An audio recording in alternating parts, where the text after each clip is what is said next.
Hey everybody, it's Master Gallengeist here, bringing you my review for the book Mistborn by Brandon Sanderson. I do know it's called other things like The Final Empire or whatnot, yes, but that's just the title on the front. I somewhat enjoyed this one. I've also gotten into the second one because I got a collection, but the thing is, I did not find this as enjoyable as the Stormlight Archives, though granted, I really enjoyed this one more than what's kind of going on in the second one at this point. I do like that it's like, okay, what happens if the villain kind of won instead of the hero? And we get this 1,000-year, the final empire by the Lord Ruler. We get introduced to this character, Kelsier and Vin. Kelsier is pretty much trying to understand what's going on with this population, the Ska, who are pretty much the slave class, ruled by these noblemen that are evidently people that were near to the Lord Ruler, and he decided to pretty much favor them and have them pretty much control this. The Ska are beaten down, completely fucked over. It's horrible. The Lord Ruler pretty much owns them and rents them out to these noblemen. We see Kelsier pretty much going through, trying to figure out and kind of rise up, killing these other kind of people, and we learn that he is a Mistborn, as well as Vin, because Vin is the street urchin. I really connected with her, of her being kind of beaten down, just kind of hiding within herself, trying to do what she could for her thieving crews. Her one thieving crew pretty much brings her into the Obligators, which are people that work on behalf of the Final Empire to kind of do certain kind of things, make sure everything's on the up and up, even though it's kind of a corrupt thing, but she accidentally, she's been utilizing allomancy without her knowing it, and of course this brings her to the attention of these Steel Inquisitors, which are these, pretty much almost unstoppable fucking beings with spikes through their eyes and shit like that. It's like, holy fucking shit. But before she gets set upon, she gets on the radar of Kelsier and the rest, as they're like, okay, we're trying to set this thing up. And it's at first this kind of heist kind of thing. It's like, okay, we're going to do this Ska Rebellion, bring down the Final Empire, and take all their money. It's like, okay, that's kind of cool. However, the novel doesn't really... I would rather have that premise than what the novel kind of actually does, because we pretty much screw around. We get Vin being trained in the ways of being a Mistborn, because in this world there is allomancy, in which you can ingest certain metals and then burn them for certain kind of effects. Let's see here. Like if you burn iron, you can pull on nearby metals, steel, push on them. Tin enhances your senses, pewter enhances your physical abilities, zinc riots emotions, though we don't really see that utilized very often in this one. Brass soothes emotions, we see that utilized more. Copper hides allomancy, bronze reveals allomancy, and then also gold shows you yourself, and then we find an 11th metal which allows you to see others' past selves and stuff. That's the main kind of thing. Kelsier pretty much utilizes this whole kind of plan, utilizing him being the survivor of the pits of Hath Sin, where that's how the Lord Ruler mines this atium, which you can pretty much burn to figure out people's next moves. So, Mistborn fighting another Mistborn, it's evens out if if they both start burning atium, but the minute one runs out and the other one still has it, they pretty much can win the fight, because they understand your next moves coming forward. And his whole thing,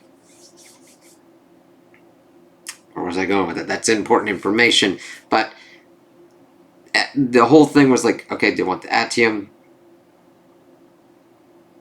do this whole kind of bit to pretty much topple the Empire. Where the fuck was I going with that kind of thing? Because I like okay, we got the heist thing going, all that kind of stuff, but it just kind of devolves into her training, learning this kind of stuff from Kelsier, her going to balls to kind of gather information, kind of Game of Thrones level style of what's going on, before things just completely utterly drop. And the thing is, we see that Kelsier has been vastly affected. He snapped and gained his Mistborn powers in the Pits of Hathsin when his wife was killed. He thought she betrayed him, but he chooses to believe that she didn't because the Lord Ruler told her thank you and all that kind of shit. And that's how he gets the Atium. You need to like go and get these geodes. However, you can't use Allomancy to get it, otherwise it breaks and makes the metal unusable pretty much. And the Lord Ruler hoards this, and it's pretty much the big basic currency for the noble houses and everything. And he wants to create like a noble house war and destabilize the garrisons and get the Ska army that's big enough to hold the city, but not big enough to actually go. It's a manageable kind of one. However, the book pretty much just goes with Vin's training, which I'm kind of fine with, her learning to use her powers, her figuring out what's kind of going on at these other kind of places with the whole kind of balls and everything, before it kind of just completely utterly shits and we get Kelsier's real plan.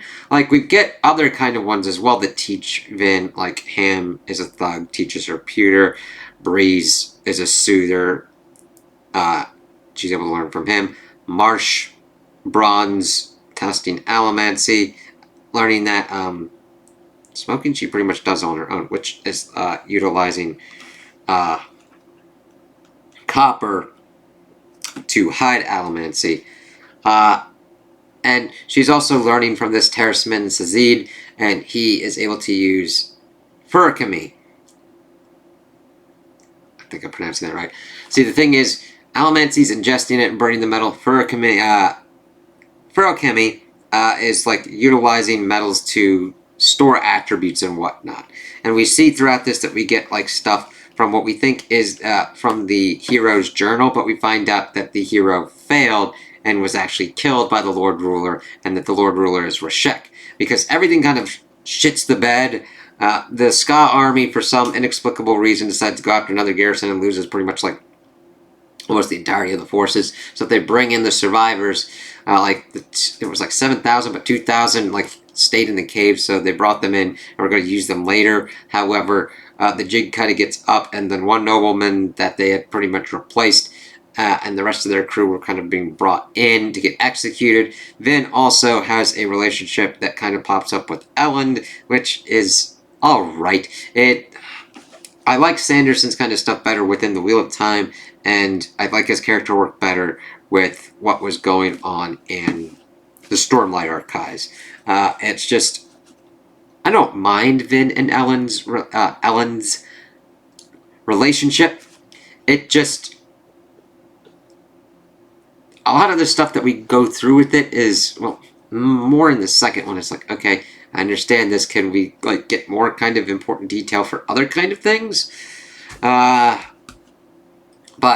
he thinks that she's pretty much going to get killed and executed. So we get this whole giant kind of brawl. Kelsier is able to take out one of the Steel Inquisitors, even though it's a tough fight, and the Lord Ruler kills him, pretty much martyring him, having the Ska rise up in Luthadel, pretty much the main city that we've been in. It's kind of like Victorian times. Everything's kind of fucked up because we get ash falls, the sun's red, there's no green plants. It's like, what the fuck's going on here?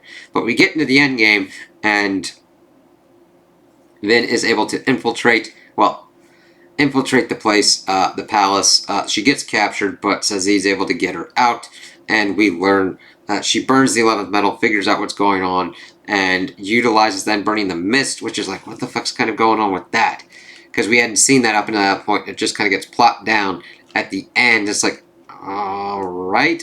And she's able to rip off the metals from Rashik, the Lord Ruler, because that's kind of how he was able to use Allomancy and Furikami, which we haven't really seen up until this point, and then she's able to, they stab him in the heart as he's pretty much aging to die, and then they have to figure out what kind of goes on after that.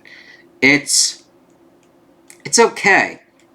Like, I like Vin and Kelsier's characters, but the exploration of them, I wanted to have a little bit more depth. I actually wanted them to go through and do more of the actual heist kind of thing, because I understand that plans can change and everything like that, but the heist was a more kind of interesting setup to me, where I kind of just wanted Kelsier, even though he was vengeful and would be like killing all these noblemen because they were noblemen, and continuing that kind of cycle of violence that's not really explored as much as I would have liked. It's not explored, and because some of his crew question him, but some of them are like, we just gotta watch out because he's like assassinating people to make sure that the house war kind of kicks off, and it kind of does, but we don't really get much in it other than being told about what's kind of going on and being shown a little bit in the kind of house balls that Vin attends.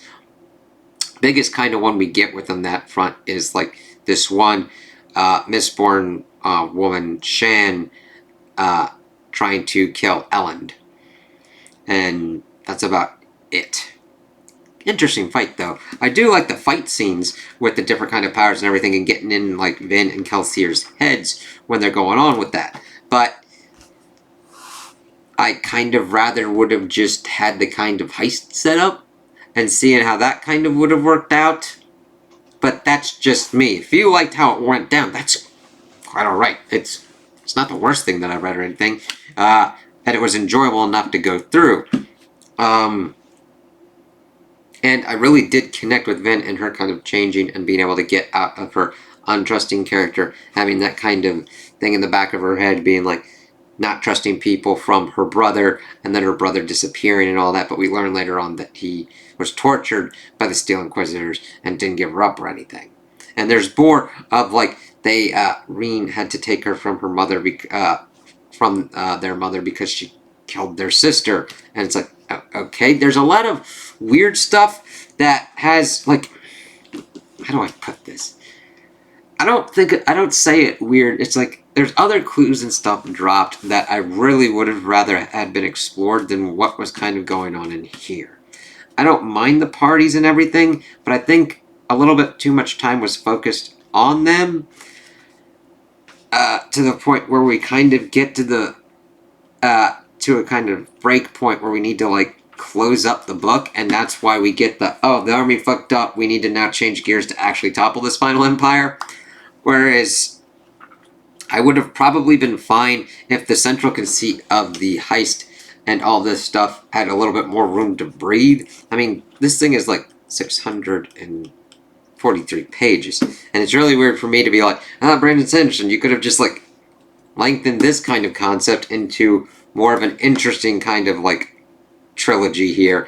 Now granted, I'm still going through the actual trilogy, so we'll see how that kind of works out. But at this point, I'm more into the Stormlight archives and those characters, even though sometimes he does go into details for other kind of things. Now granted, I think that they'll come back in and get tied up as well. But here, it feels like it might get tied up, it might not. I'll have to see how that kind of works. So, this one's a weird one. If you like the characters, I think you'll enjoy this. Especially if you're into Kelsier and Vin. Doxson, Ham, Breeze, Clubs, Spook are interesting. Sazib definitely as well. There's a lot of interesting kind of things that pop on this. I have to see how it kind of shakes out. But as a book, I was kind of like, okay, this works out pretty well. It's the second book that I'm having kind of issues with at the moment, where it's like, I don't mind relaying certain kind of information, but it's like, okay, we've got this. Can we kind of move on here? And it's the pacing of everything. It's like, all right, please. Now, granted, I had that kind of issues with like Robert Jordan with The Wheel of Time. I was like, I don't need to know about the braid pulling every time. I don't need to know about the spanking. I don't need to know about the dress and the embroidery stuff all that time. If you cut down to certain kind of things, I think you'd have a kind of better manageable book. This one, I think certain kind of things should have just been cut and other stuff focused on and expanded on to go on with certain kind of things. So we'll see how that kind of works out. I mean, it still was kind of enjoyable. I didn't completely hate the time and think that I'd wasted it. So don't, that's not what I'm trying to get across here. It's just certain kind of choices were a little bit different for me. Kelsier's was a different, honestly, I don't mind the other characters, but I wish that we had had complete focus on Kelsier and Vin.